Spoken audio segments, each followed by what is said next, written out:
Episode 38 की शुरुआत वहीं से होती है जहां से हमारा पिछला एपिसोड खत्म हुआ था। तो पिछले एपिसोड में हमने देखा था कि वुकिंग उस सुसिन को झाऊ कोर्ट की सारी हिस्ट्री बताता है। तब लास्ट में सुसिन उससे मॉर्टल रैंकिंग के बारे में पूछता है। इसके बाद वुकिंग उसे मॉर्टल रैंकिंग के बारे में बताता है कि ये मॉर्टल रैंकिंग की लिस्ट कोर्ट के द्वारा बनाई जाती है और कुल मिला के इसमें 108 रैंक्स होती है और जिनकी एज 35 से कम होती है उनके पास मॉर्टल रैंकिंग में अपना नाम दर्ज करवाने का बेहतरीन चांस होता है और जिनकी एज 35 से ज्यादा होती है और या फिर वो ट्रांसेंडेंट रियलम में होता है उन्हें मॉर्टल रैंकिंग से हटा दिया जाता है। और कोर्ट हर महीने इस रैंकिंग को अपडेट करता रहता है। उन लोगों का रैंक उनकी स्ट्रेंथ और उनकी कॉम्बैट रिकॉर्ड के बेस पर अरेंज किया जाता है और मॉर्टल रैंक्स के अलावा वहाँ अर्थ और हेवन रैंक्स भी है और हेवन रैंक्स में टोटल 36 और अर्थ रैंक में टोटल 72 लोग इस रैंक पर है। पर जो भी उस हेवन रैंक्स में है वो सभी के सभी एक्सपर्ट लेवल के कल्टीवेटर्स है, इसलिए उनके बीच में किसी भी प्रकार का कोई भी ऑर्डर नहीं है। मतलब कौन आदमी किस रैंक पर है इसे डिसाइड करना बहुत मुश्किल है। ये सुनकर सुसिन हंसते हुए बोलता है, मुझे तो लगता है कि ये कोर्ट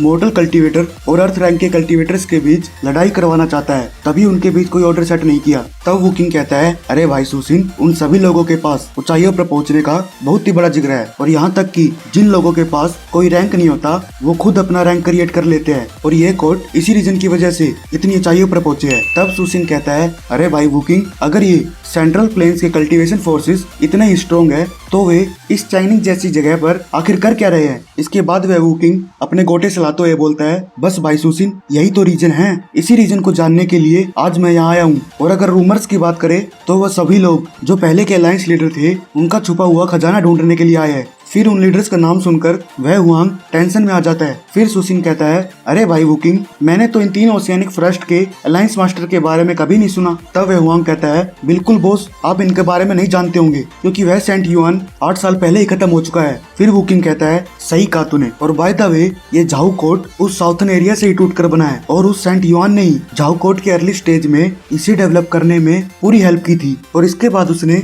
जियांग नान, जियांग जियांग और जियांग जिवे इनके साथ मिलकर अपनी फोर्स को मजबूत कर लिया था। और इन 3 ओशियानिक फॉरेस्ट के फॉर्म होने के बाद उन्होंने सेंट्रल फॉरेस्ट में रूलिंग कर रही फोर्स पर अटैक कर दिया। इसके बाद उन्होंने ईस्ट में अपनी फोर्स को बहुत तेजी से ग्रो किया और अब तुम ये झाऊ कोर्ट देख रहे हो ना, वो बिना सेंट युआन की हेल्प से कभी भी इतनी ऊंचाइयों पर नहीं पहुंच पाते। लेकिन 18 साल पहले जब झाऊ कोर्ट उस डोंगपू को एलिमिनेट करने वाला था तब वह सेंट युआन गायब हो गया था और तब बिना उसके एग्जिस्टेंस से वो तीनों ओशियानिक फॉरेस्ट एक दूसरे से अलग हो गए, जिसकी वजह से उस झाऊ कोर्ट को अपने आप को ग्रो करने का बहुत ही बड़ा चांस मिल गया। पर जब वो 3 ओशियानिक फॉरेस्ट अपने पीक पर थे तब उन्होंने अनगिनत कल्टीवेशन फोर्सेस को एलिमिनेट करके उन्होंने बहुत सा खजाना और पियरलेस मार्शल आर्ट्स के अलावा बहुत सी डिवाइन पिल्स को भी इकट्ठा किया। तभी वो एलिगेंट स्वॉर्ड सेक्ट भी इस खजाने की खोज से अट्रैक्ट होकर उसे ढूंढने के लिए निकल पड़ा।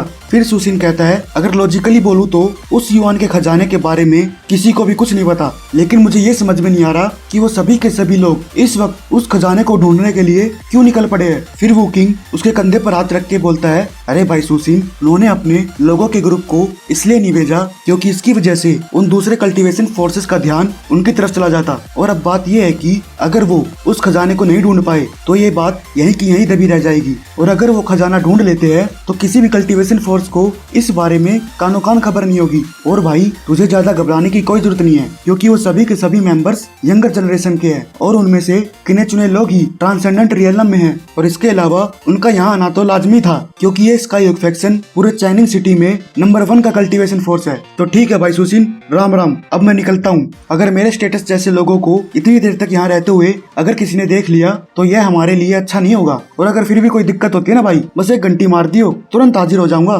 तब सुसिन कहता है, अरे मित्र, बहुत बहुत धन्यवाद तेरा। फिर इसके बाद हुआंग कहता है, बॉस अब हमें क्या करना चाहिए। तब सुसिन अंगड़ाई लेते हुए बोलता है, अरे छोटे, अब हम कर भी क्या सकते हैं, तो फिर उन लोगों का आने का इंतजार ही कर लेते हैं क्योंकि उस ऑफिसर वुकिंग ने इनडायरेक्टली हमें बोल ही दिया है कि हमारे जैसे छोटे फैक्शन के पास इतनी स्ट्रेंथ नहीं है कि हम उन मेजर सेक्ट्स को ऑफेंड करें। वैसे भी हमारे पेविलियन के पास ऐसा कुछ नहीं है। फिर इसके बाद सीन उस छोटे गोली पर जाता है जो एक सिल्वर टेल्स धम से टेबल पर मारकर बोलता है, अबे साले वेटर, क्या तुझे ये लग रहा है कि मैं तुम्हें पे नहीं कर सकता। फिर वह वेटर उस बच्चे के पास एक सिल्वर देखकर पूरा शॉक हो जाता है। तब वह मोटा उस गोली से कहता है, अरे भाई गोली, मुझे माफ करना पर किसी ने पहले ही इस एंटायर पेविलियन को 1 दिन के लिए बुक कर रखा है और अगर आपको ज्यादा भूख लग रही है तो प्लीज आप कुछ देर के लिए इंतजार कर ले, ये मील मेरी तरफ से होगी। तब वह गोली उससे बोलता है, अबे साले मोटे, आखिर तू क्या कहने की कोशिश कर रहा है? क्या मैं तुझे इतना गरीब लगता हूँ कि मैं यहाँ पर एक मील भी अफोर्ड नहीं कर सकता? तब वह मोटा डरते हुए बोलता है, अरे नहीं नहीं नहीं, मेरे कहने का ये मतलब बिल्कुल नहीं था।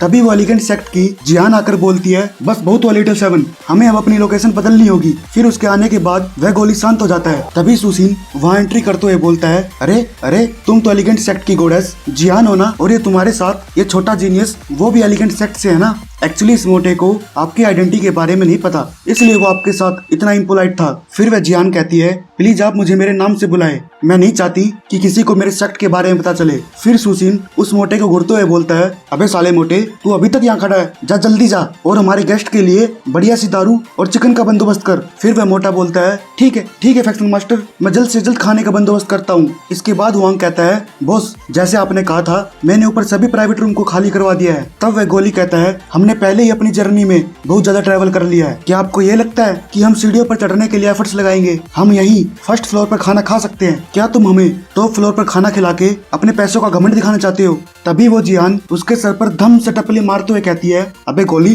तुझे ज्यादा रूड होने की कोई जरूरत नहीं। फिर वह बोलती है, आप जरूर इस चाइनिंग सिटी के फैक्शन मास्टर शू होंगे, प्लीज इस गोली के बिहेव के लिए इसे माफ कर देना, इसमें अभी भी बहुत बचपना है। फिर सुशीन उससे पूछता है, क्या तुम मुझे जानती हो? तब वह जियान बोलती है, अरे फैक्शन मास्टर, पहचानो मुझे, मैं कैसे आपको भूल सकती हूँ। तो गाइस, इसी के साथ हमारा एपिसोड समाप्त होता है। फिर मिलते हैं नेक्स्ट एपिसोड में। अच्छा है।